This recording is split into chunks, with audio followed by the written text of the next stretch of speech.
morning students. Now I am going to continue third chapter of class 7th chemistry. The name of the chapter is elements, compounds and mixture. I already explained you about elements, compound and mixture. Just now I am going to revise all the three topics: elements, compounds and mixture. So elements, compounds and mixture.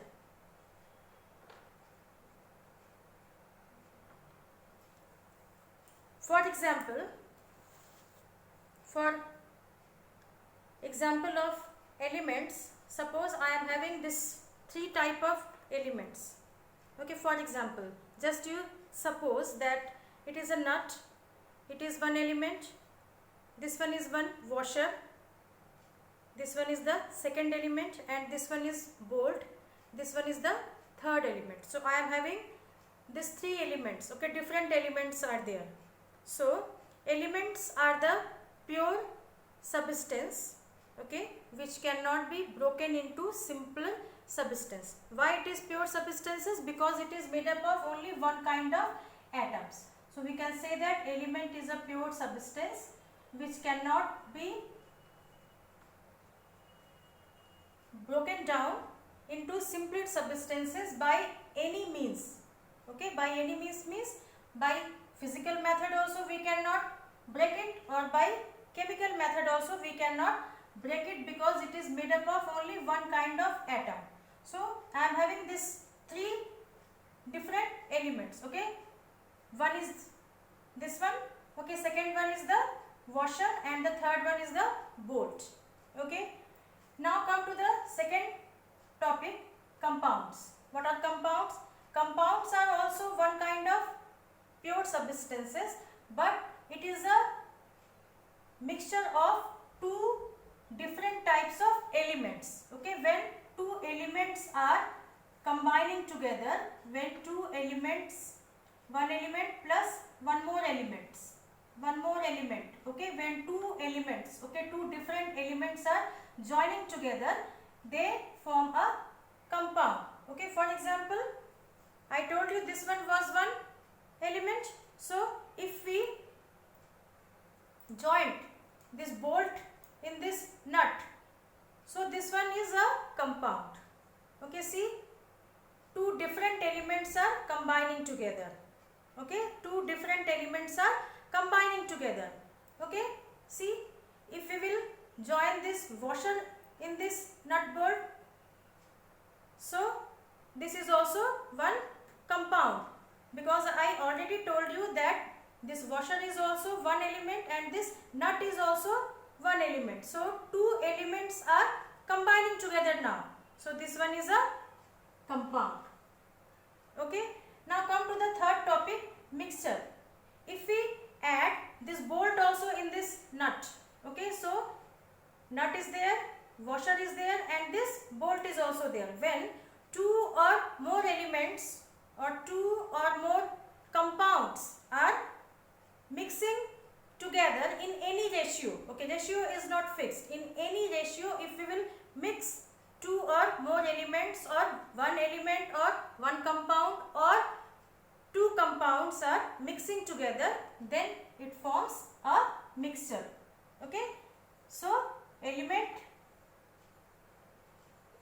plus compound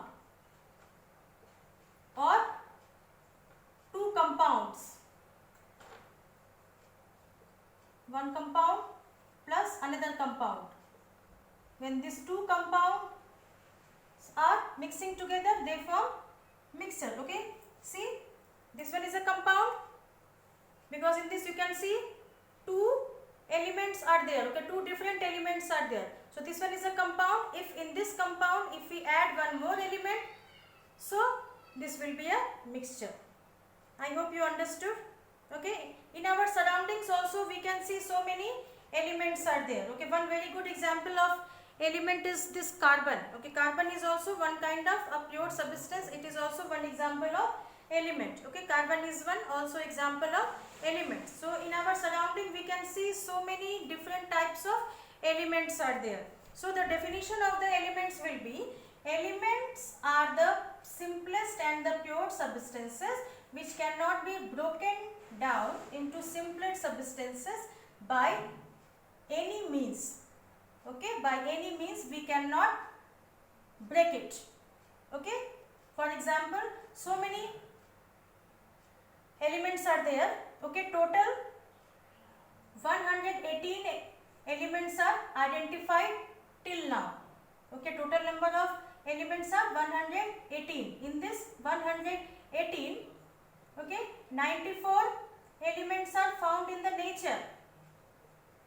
Okay, they are found naturally. For example, aluminium, iron, okay, they are found naturally in the earth. Okay, and remaining 24 elements are made by man.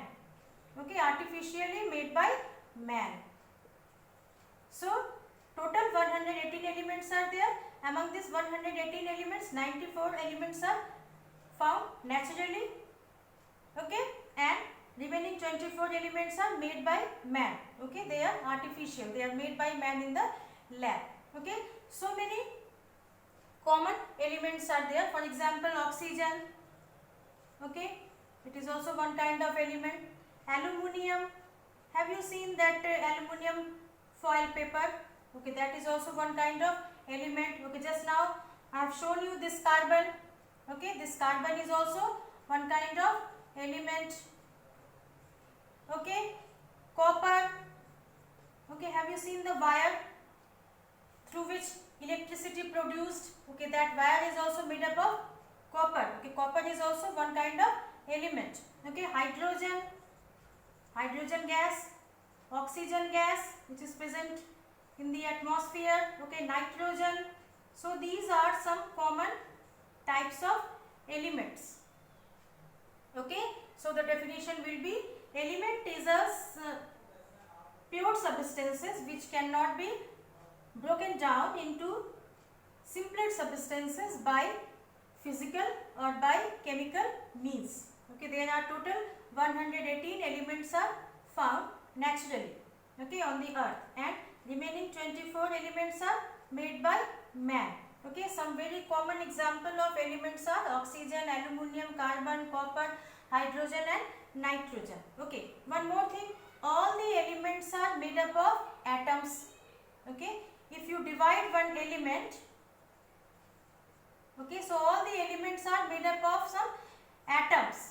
Okay, all the elements are made up of atom. Okay, for example, you take the element oxygen, okay, and you take one more element, nitrogen.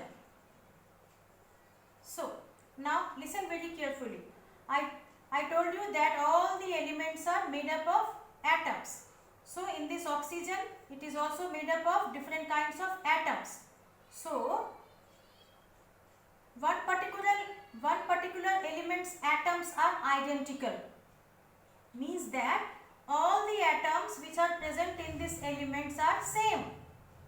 Okay, same thing here in the nitrogen also, it is also made up of different types, one kind of atom. So all the elements which are present in the nitrogen, they are same.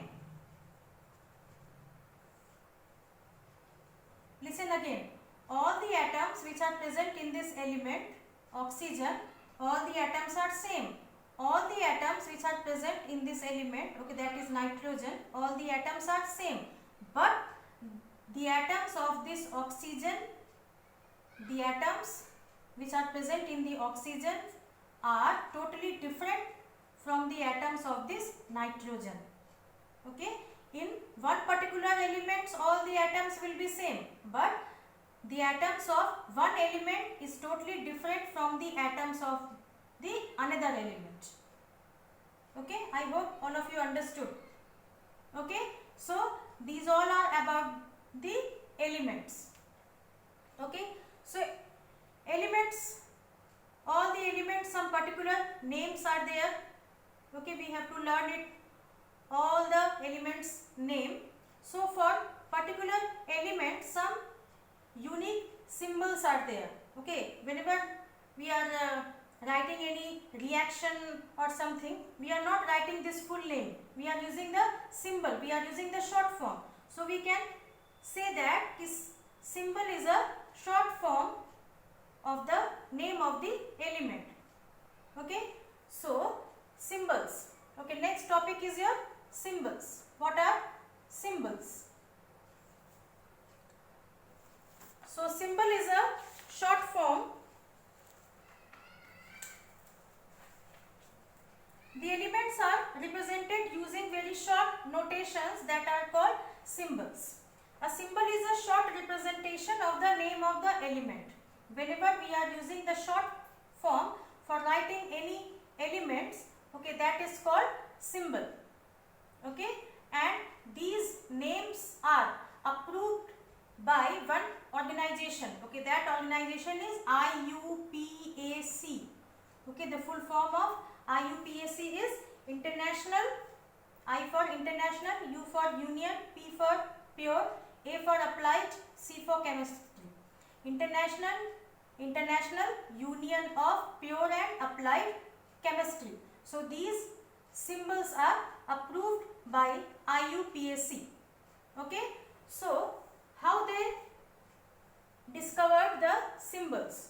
So very easy method they applied. They had taken the first letter of the element's name. Okay, for example, for oxygen, they made the symbol, the first letter of this name O. For hydrogen, they took the first letter H and the symbol will be H. Okay, for nitrogen, they took the symbol N because the first letter is N. So they took N. And remember, whenever you are writing symbol, always you have to write in capital letter. If you will write H like this will be absolutely wrong. Okay. For carbon, they took the first letter C. Now, one problem arises. When the first letter of several element is same. Okay, when the first letter of several element is same. Okay, for example, this carbon, okay, carbon starts with C. Calcium starts with C. Cobalt starts with C. So now the problem is there. When the first letter of several elements are same, then the elements are represented by two letters. Okay, then they start taking two letters. Okay, so for calcium, they made the symbol C and A. In this, always you have to remember that the first letter will be in the capital and the second letter will be in the small. Okay, for cobalt, they took C and O. Okay, so the first letter of the symbol is written in capital and the second letter is written in small. Okay, for example, calcium, cobalt, both have C as their first letter. So the calcium is represented by Ca and cobalt is represented by Co. Okay, now similarly, now one more example you can see chlorine and chromium. Now one more problem is there. Both first and second letters are same. So now they took the third letter. Okay, for chlorine they took Cl and for chromium they took Cr. Okay, so likewise they made the symbols. Symbols of some elements are derived from their Latin name. Okay, for example, sodium. Okay, for sodium, what will be the symbol? S?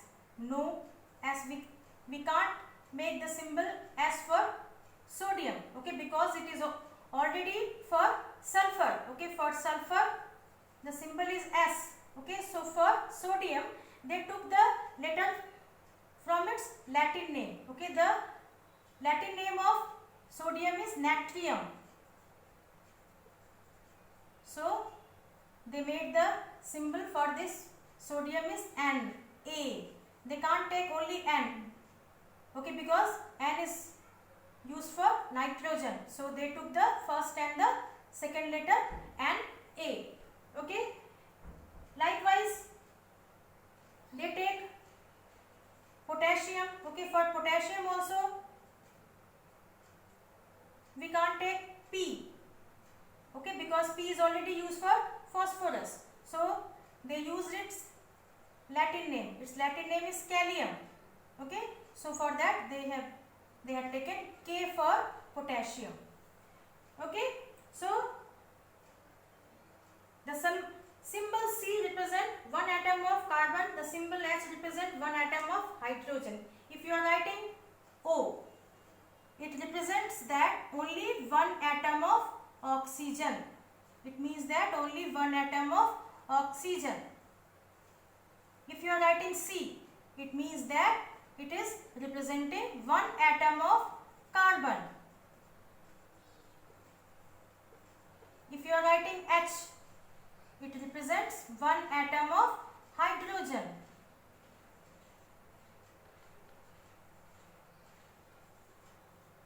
Okay, so symbol always represents one atom of element. Okay, symbol always represent one atom of any particular elements. So I hope you understood about the elements, compounds and mixture. Okay, then how they derive the symbols. Okay, so you have to learn all the elements names and their symbol also, which is given already in your book. Okay, thank you so much.